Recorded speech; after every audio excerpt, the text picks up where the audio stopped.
host Arikim FM. Assalamualaikum warahmatullahi wabarakatuh. And a very good afternoon to the dear listeners of Above and Beyond. You are tuning to Above and Beyond. I'm your host Batrisha Afrina. And Alhamdulillah, today we are going to discuss something that is becoming concerning in the Malaysian context. And specifically for today, we are going to talk about beyond talent, brain drain dilemma. And joining me in the studio is Ahmad Faiz Yazid. Assalamualaikum. Waalaikumsalam. Hello, everyone. Assalamualaikum Faiz. And how are you, Faiz? Yes, I'm all good, all the way from University Malaya. Universiti Malaya, Alhamdulillah. And to listeners, just a little bit of information of Faiz Yazid. He is an economic student, right? Yes, I am. Economic student from University of Malaya. He is currently pursuing double major in financial economics and applied statistics and analytics, which is set to graduate in February 2025. For today, can you first introduce a little bit about yourself? All right, as what I think you did a great introduction of me already. So currently, I'm a third-year student pursuing double major economics at University Malaya. Back then, I graduated matriculation program in accountancy from College Mara Kuala Nerang in Kedah. And I did my high school in Negeri Sembilan. So you can say that I was all over Malaysia, and gladly I I ended at the central Kuala Lumpur. So yeah, I did my high school in Negeri Sembilan, College PERMATA Insan in USIM. So yeah, that's pretty much it. And my primary school was in Kelantan. So I've experienced East Coast, I've experienced the north side of Malaysia, the southern side, and also currently in central. But where you born? I was born in Kelantan. I was born in Kelantan. Yeah. So you was in Kelantan. I see. But you mentioned about that. That's very interesting that you are one of the alumni of PERMATA Pinta program. Yes. True. But if just a bit of like mistakes over there. It's not PERMATA Pinta. It's PERMATA Insan. It's like a second branch of it. I see. Yeah, that's where I came in as for the first batch of the new program. The difference between these two is that PERMATA Pinta is more on STEM centered, but PERMATA Insan is similarly kind of similar, doing the STEM based study and program, but then it is integrated with Quranic syllabus. Most like the Islamic side of it. Yes, true.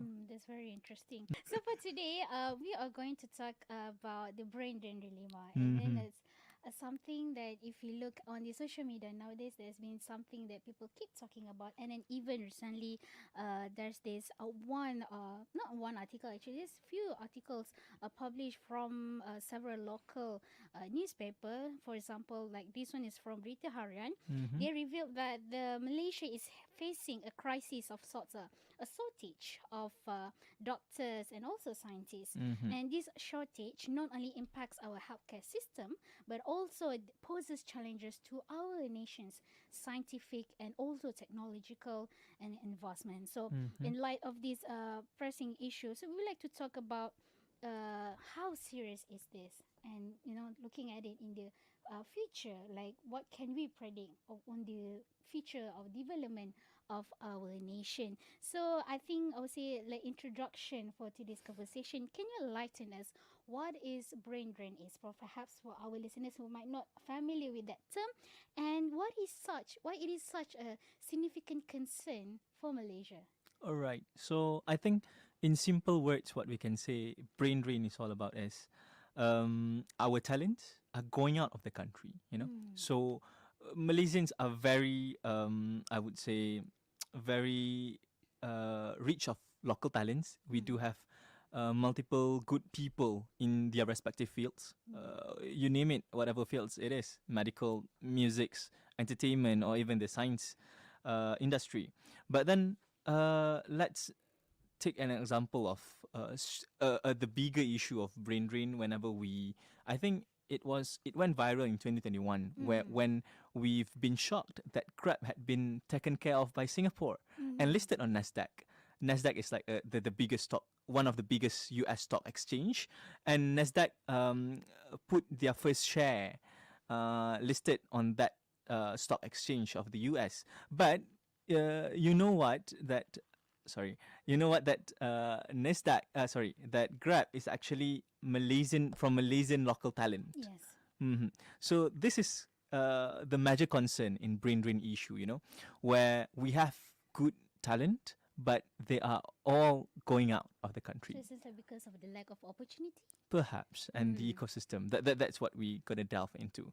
But then the concern came in, since if we went back a little bit more throughout the history, where if I can give some sort of reflection, why Permata program being imposed by the government back then, because also the brain drain issue of, if you ever heard about perhaps Adiputra and Dr. Amalina. Yes. They are really brightest people of Malaysians, but then they don't have like sort of proper ecosystem in this country to deliver what they can offer in terms of talents and their intelligence. Yes. So that's where they are going out.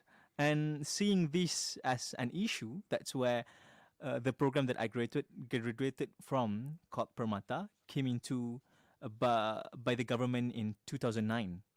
So Permata Pinta started that in 2009, and then it follows by multiple branches or different types of Permata, as if in my case of Permata is Permata Insan, the one with Islamic pathway, and then we do have Permata Seni, those that really talented or gifted in arts. These actually just to nurture from early childhood education, just to make sure that we don't lose our talents anymore towards, especially our neighboring countries. Yeah. So technically, brain drain is our people, our talents are running away from us. Yeah. And still talking about the brain drain, one concerning aspect of it is the declining interest of the younger generations in pursuing careers, especially when talking about the STEM fields here. And this leads to a shortage of skilled professionals in crucial sectors. So just now you mentioned that we have talented people, like the issue with the Grab, Dr. Amalina, and also can't remember the one, Adiputra. Adiputra, right? Adiputra. So, in your opinion, for especially looking at it in the younger generation perspective, what factors do you think contribute to this, this interest among Malaysian youth, and what can be done to reverse this trend? All right. I think if you may ask, sort of like not even graduate like me, I mean, soon to be fresh graduate. If we impose such question a few years back, perhaps younger generation might say salary comes first. Yes. But turn out the findings from, I think, Ministry of Human Resource, Kesuma, Kementerian Sumber Manusia, YB Steven Sim just announced that salary is not the priority of younger generations. As we're moving, especially post-pandemic, younger generation is sort of like finding opportunities that is way more flexible. Even I think many companies, especially GLCs or GLICs today, had already sort of transformed their work culture into More blended. flexible. Yeah, they adapted the work from home. It's not like every day you need to go to the office, etc. So flexibility comes first, the demand from the younger generation. So I think just straight away, how to reverse all the effects from brain drain issue is that, especially whenever we want to cater, we should have such a proper work ecosystem that really support the growth of the talents. So because younger generations have a lot to offer, they just freshly graduate from educational institutions, and they want to see how they want to channel their skill set towards the industry. Yeah. So that's where opportunities should come, and then only we say salaries should follow suit. And I think there's one, I think, contributing factors to it is that more and more people are becoming, I would say, more aware of giving more attention to the work-life balance. And then, like, even in my personal, I would say, my personal opinion, I would prefer talking about the flexibility. I would give that priority first. Because I can understand that, and especially in I would say the reason behind of it is because of traffic jam. The traffic jam in Malaysia, especially in the Klang Valley area, especially becoming much worse recently. So Yep, true. imagine like traveling to work 1 hour, taking 1 hour to go to work, and then after that you spend for like 7 to 8 hours at the office, and then you spend another 1 hour, or some people even spend like 2 hours, in that traveling Mm-hmm. from their office to their home. So in that time, you just spend like 3 hours for nothing, right? Just commuting. Committing, just of committing to work. So that actually itself is a waste of time. And Mm-hmm. then I see Mm-hmm. why people actually, if you see, I've read somewhere that more and more people are actually, they are going to the gig economy, right? Mm-hmm. And then Mm-hmm. recently there's this one article that said more Malaysians opting for gig work, raising fears of skilled workers shortage. And because one of the reason of why is because lack of opportunities. On the Mm-hmm. reasons why people opt to gig economy, the first one is the lack of opportunities. As you can see, some people nowadays, when actually I agree with you when you say that we have a lot of talented people, a lot Mm-hmm. of intelligent, smart people, but then when talking about the opportunity, do we have that much Mm-hmm. opportunity? Mm-hmm. And that's why they opt to another company or even go to another country. And Mm-hmm. second reason is because of the stagnant wages. Mm-hmm. And then the third one is the inflexible working arrangement, as you mentioned just now. So because when you gig economy, you really like more and more people they like to become their own boss. So still talking about the brain drain, right? Let's talk about its impact in the nation's level. So in Mm-hmm. your opinion, how do you think brain drain impacts our nation's ability to progress and even compete on a global scale? All right. So yeah, that's really a huge question, I think.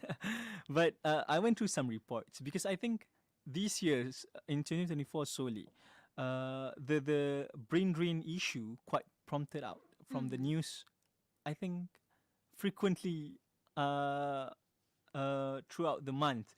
I saw April by Berita Harian, and then March, I think New Straits Time, the Straits Time came out, and also February before CNA Singapore came out, just solely on this issue of brain drain in Malaysia. Mm-hmm. So if we go through some statistics, perhaps by DOSM, for example, the chief statistician, Dr. Muhammad Uzair Mahidin, stated out that Kuala Lumpur itself recorded the highest median monthly wage of this country, which is 3,800. Reflected upon US dollars, we would say 1,080 US dollars. But we are way left behind compared to our neighbor Singapore, which is the median of national income is That's $5,187 quite far. just in 2023. Mm-hmm. 4,000 Mm. pay wage gap. Yes. So you see, that's how uh, the concern of brain drain whenever younger generations or the workforce seeing such huge gaps, Mm. our talents will reluctant or hesitate of staying because they won't progress enough in Yes. terms of salary. Even they can offer even more with their skills and Mm. experience. And I think another thing to concern or to been raised is we've been in this tradition of years of working translated to your pay wage, and salary. Mm-hmm. So I think that's what different if we go to the Western world, or perhaps I think even the private companies or GLCs is doing it differently. It's no more on how many years of service that you are in the workforce, but Mm. actually, yeah, what you can It's whether offer, what can you yeah. bring today for the Mm-hmm. company. Mm-hmm. Mm-hmm. So that's the major factor of the salary increment towards your progression. So I think that's the key point that we need to take care of. Mm-hmm. Mm-hmm. And dear listeners, feel free to share with us your thoughts on Mm-hmm. today's Mm-hmm. topic.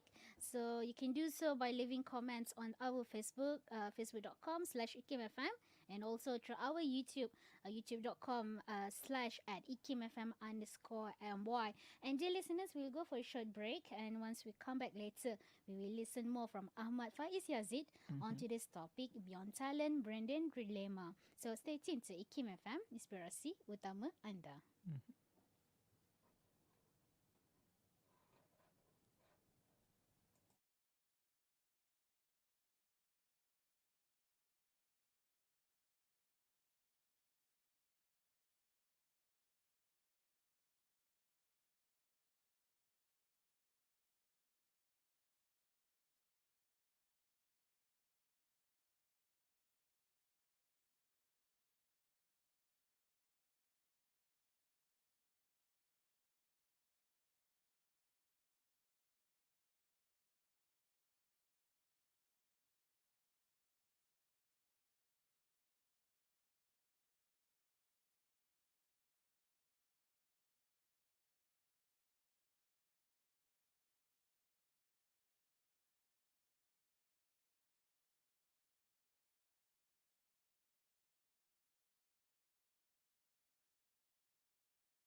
Welcome back, listeners.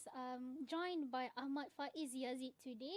We are Mm-hmm. still discussing on today's topic, brain drain dilemma. And now, Faiz, before we went for a break just now, you shared your thoughts on the impact of our nation's ability to progress and also compete on a global scale when it comes on the brain drain.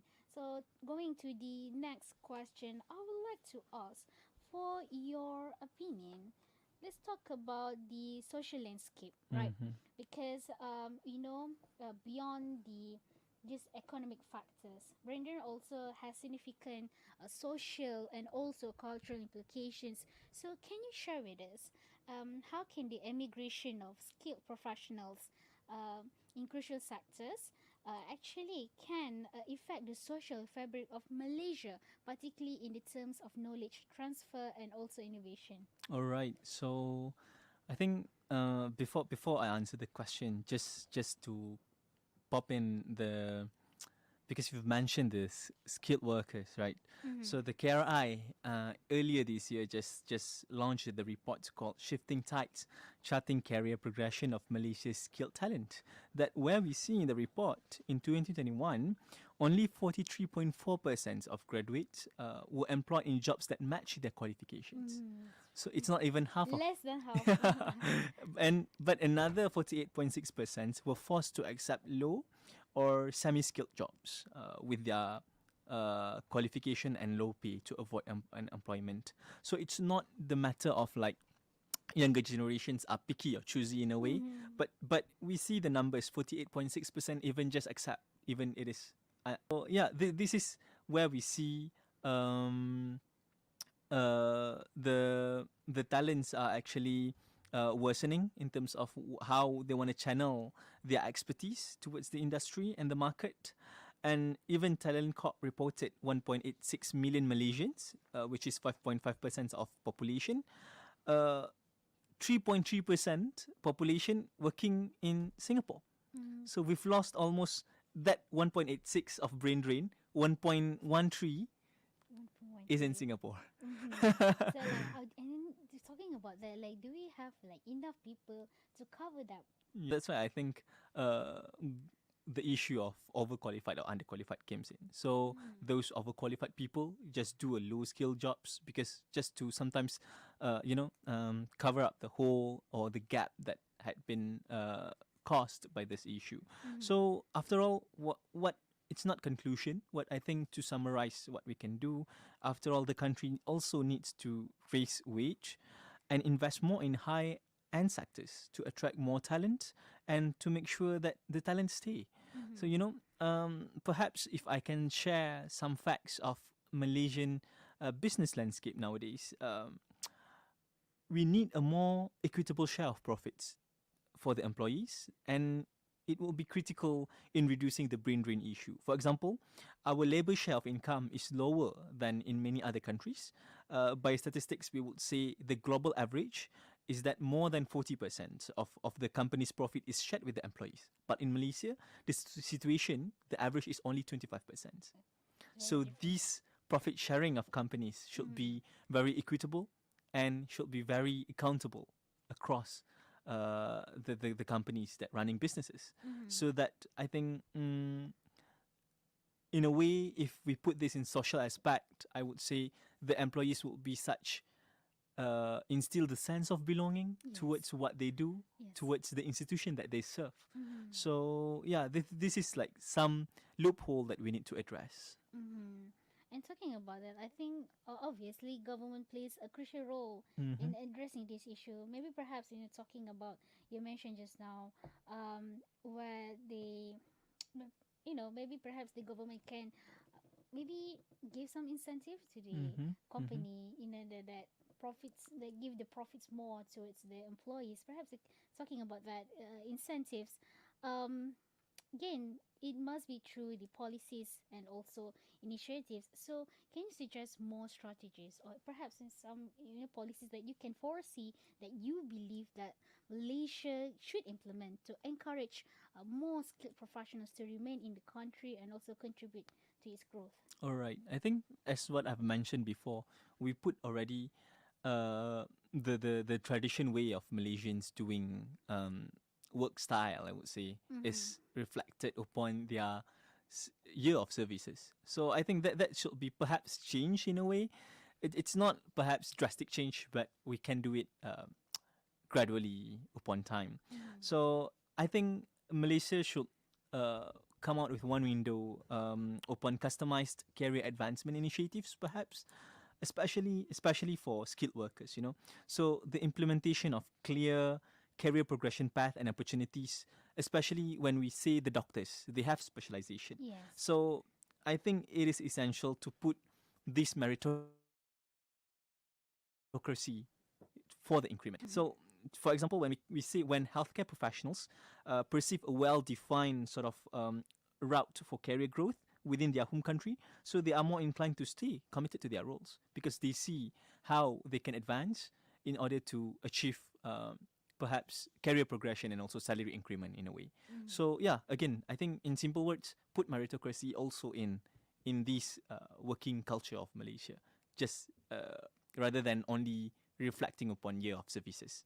And perhaps I would say another one is just uh, make useful of opportunities. And I think one thing that we are lacking of also emphasizing on mental health support for employees. This is like quite lacking. Perhaps we are moving towards that, but we should move faster, I would say, because establishing mental health support programs, counseling services, and even resources are very crucial. Where we prioritize mental health and well-being of these professionals, and which I believe can significantly sort of reduce stress and burnout, and ultimately some sort of like increasing the likelihood of retaining in such career. And So. again, it's still about the work-life balance, right? Mm-hmm, mm-hmm. And I would like to touch on the statement on the February 19th by Datuk Sri Muhammad Uzair that said that possible solution. We're talking about the solution right now. One of the possible solution for the migration problem would be changing the brain drain narrative to brain circulation. So have you ever heard of that before? Yes. Mm-hmm. So All right. what's your opinion on that? Like does it work by changing the narrative? Again, I think the change of narrative here is not as simple as it seems. Mm-hmm. It takes time, sure.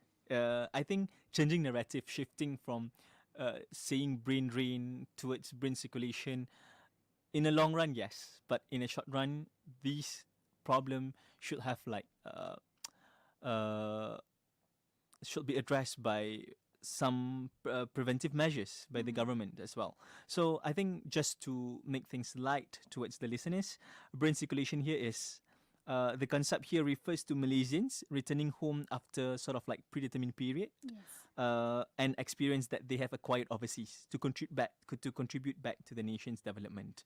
So I think it's a good term to be imposed, but it will work in the long run, to be frank. And again, changing narrative is not as easy as it could say, but I think the government is doing quite some things in this particular issue. For example, I think Talent Corp is also already establishing a program, so-called Returning Expert Program (REP), just to set up and to attract the overseas Malaysian professionals and workers to come back and been placed into this working sector and how they contribute towards with their skill sets. So yeah, if we are saying that government is not doing things, I think we are doing things, but we should move faster and do even more in terms of addressing this issue. So yeah, long story short, I think again there are still obstacles to the successful application towards Malaysian landscape in this term of brain circulation, because the bitter truth, I would say, um, even though the concept of brain circulation or brain gain, we would say, had been successfully implemented elsewhere, but it surely takes time for Malaysia, because the mainstay of business here is that the collusion between political policies, the politicians and businessmen, even startups, will have to work with politicians just to start their own businesses. Yes. That's the bitter truth here. But I think the government, we should give credit lah, to the government effort, where I think the Prime Minister is really putting such urge in the ease of business, the ease of doing business towards our trade and agreement here. So that should be given credit. And I think, yeah, again, we should do more in terms of just getting, perhaps in this case, just to make sure startups have their way smoothen their way, just to build upon their businesses over here. So anyway, it also talks about the strengthening the workforce, the system the working system in Malaysia. And talking about that, there's actually also another, I would say, some of the ways experts suggest on the tackling the problem, right? So still quite related to the brain circulation. How about we use the experts that we have here in Malaysia, use their knowledge, have them to train the local employees. So what's your opinion on that? I think we should come to the ratio of equally ratio on this issue. Some need to be trained as well out there, just to receive even more experience and bring back perhaps technology or research R&D into the country. And yes, some ratio should be given towards this, how we should empower the local talents. I think in simple words, even the scholarship itself, for example, Khazanah National, they do have a ratio of global scholarship and Watan scholarship.